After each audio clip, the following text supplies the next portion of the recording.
was thinking back to the media day preseason of your rookie year. Diana made a point to tell all of us that you were coming. And I was thinking of that as you were walking up. I'm just curious what your relationship has been able to be playing with her in this Team USA environment, just getting to know her over the years. Man, DT has been a joy to play alongside of. I'm not gonna lie. I've kind of said it throughout media. There's someone that is just so true and real to themselves and never switching up is DT, and I love people like that. I don't feel like we don't have enough people in the world like that.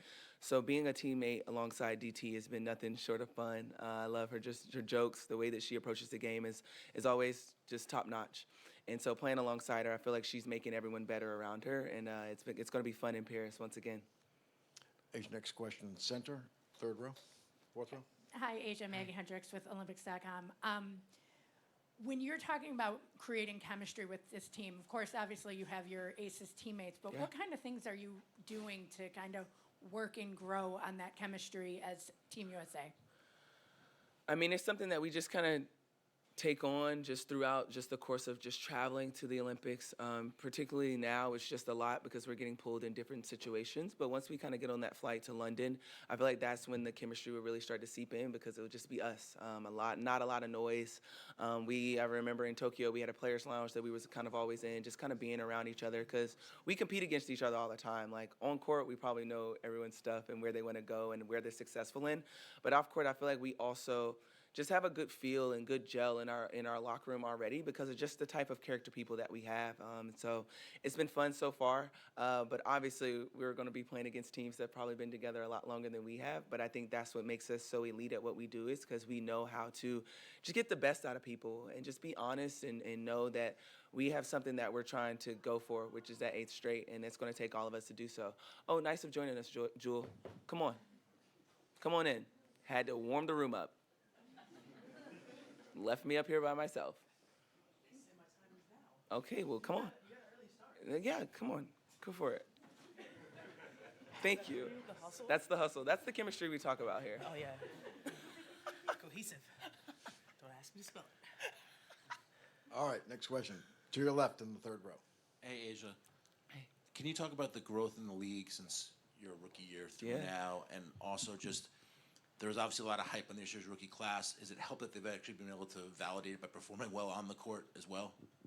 Always. I feel like the biggest difference that I've seen from my point in the league is I sat next to a guy named Jim that was wondering why I was going to Seattle. And I'm like, oh, just playing a game. He's like, oh, what AAU team? And I'm like, a WNBA team.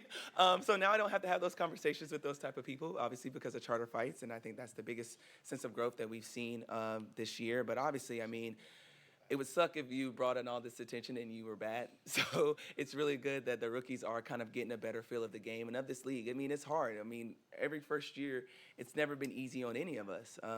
They just have more eyes on them, God bless them. But at the same time, I feel like they're just handling it the best way they can. And it's always good that they can kind of back it up and actually be good at what they do because it would not be good if you did all this and no one wants to see you play. So they've been approaching it in a way that the best way that they can, and we can appreciate them for doing that because it's helping us grow the league because there are eyes on them as that rookie class. But at the same time, there's eyes on us as well to be great and to continue to push out the product that we've been doing for years. So we're going to continue to do that. The next question, second row, right in the center. Akeem with Beyond the W. This one's for Asia. From South Carolina resident to Gamecock alum, you've had a couple of opportunities, once again to give back to the Palmetto State.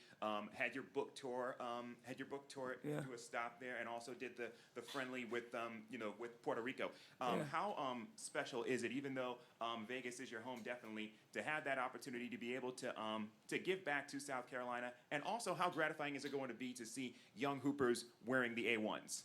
Ooh. Yeah, I mean, South Carolina is my home. It's who I am. They've literally raised me. So anytime I can go back there and just walk around the town or just go to my favorite restaurants, it's always a blessing because there have been people in there that have really rather they've given me free food because a college girl was tripping, or like just like seeing me driving my car crazy and not telling my parents. They've always kind of just, that's home. And anytime that I can go back, I love going back because it just gets it's a different feel. It's a different vibe. It's just like a nice little hug from my grandma when I go back there. So it's truly something special. And they've always been so supportive of me no matter where I am. I've always seen some kind of Gamecock alum in the stands, and I can greatly appreciate that. And so when it comes to my shoe and seeing this next wave or next generation of young kids and people that could wear my shoe, it's been incredible. It's actually crazy that I'm actually talking about it because I've had to keep it a secret for so long.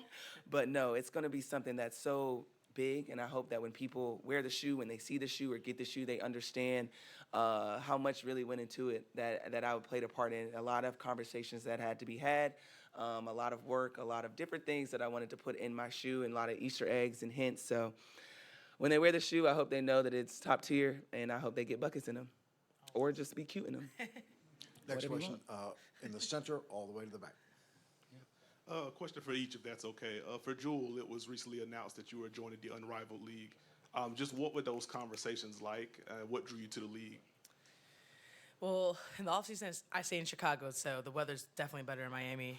So a nice little vacation there. But it's a chance to just be around, great athletes and just have a different perspective on the game. I think for me, growing up playing 3-on-3 basketball is something that I've always done. So it's one of the best fundamental ways to learn the game of basketball and grow.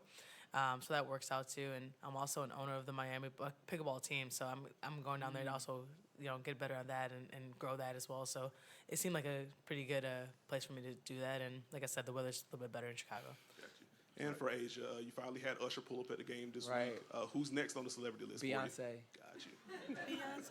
Beyonce. The queen. The one and only. But realistically, You say it. I like Denzel Washington. Like I'm like trying to tap into the big dog. We had Flavor Flav, which was cool, but I'm trying to go to the big. That's like next Denzel. level. Come on, stop playing with us. So yeah, I would definitely say anybody can come to a game. I'm Beyonce not- or Denzel? Denzel. I said Benzel. Beyonce, Denzel. Anybody can pull up. I hate press conferences because I'm Staying in the back, middle, in the last row center. so bad. I'm so bad. Hey, Aaron Barzilai from Her Hoop Stats. What are some of your fondest memories of All-Star games past? And is it more fun to do it in an Olympic year, or like how different does it feel? I think my biggest memory was like my rookie year, and I was just so nervous. It's in Minnesota, and I'm like terrified. It's Maya's last All-Star at the time. So I'm just like in awe, and then they're like, Captain Circle, and they just push me to the Captain Circle, and I'm like, like it's so many other people that need to be captain, not me. But no, it's just like, that's one of my favorite moments because I was really surrounded by greatness. All-Star and Olympic year is just really chaotic. I am not the biggest fan, but I'm here because I love my fans. But it is a lot. It really is a lot. But no, we're here obviously just to have fun, but at the same time, let the fans get the experience of just seeing greatness on the court. So yeah, it's been good.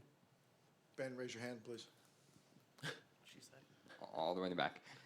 For Asia, just curious if you saw the reported news of the $2.2 billion new media rights deal that could come into effect, and what your reaction to that is, and what the implications and what impact you think that will have on the future of the league. Yeah, I saw the graphic, but I haven't really dove too much into it. I just hope that means more eyes on us, means more money for us. And yeah, we can just kind of go from there. All right, Jewell, Asia, thank you. To our media, stay with us. We will get to those who still have questions.